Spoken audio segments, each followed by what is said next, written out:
भारताच्या युवा शक्तीचे प्रतीक असलेल्या स्वामी विवेकानंद यांना विद्यार्थ्यांनी घोषवादनातून अभिवादन केले. उठा, जागे व्हा आणि ध्येय साध्य होईपर्यंत थांबू नका असा संदेश देणारे विवेकानंद यांच्या पूर्णाकृती पुतळ्यास पुष्पहार अर्पण करीत वंदन करण्यात आले. घोषवाद्यांवरील देशभक्तीपर गीतांच्या वादनाने आणि भारत माता की जयच्या जयघोषणांनी परिसर दुमदुमून गेला.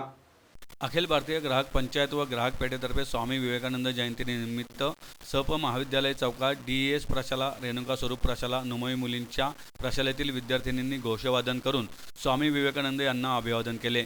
यावेळी ग्राहक पेठेचे कार्यकारी संचालक सूर्यकांत पाठक, उपाध्यक्ष संध्या भिडे, संजय कंदलगावकर, अनंत दळवी आदी उपस्थित होते.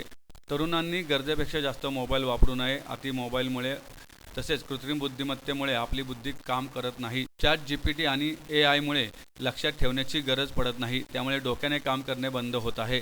तरुणांनी मोबाईलच्या आहारी जाऊ नका.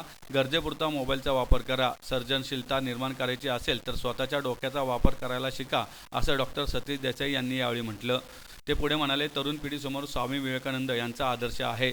उठा, जागे व्हा आणि संघर्ष करा असा संदेश त्यांनी दिला.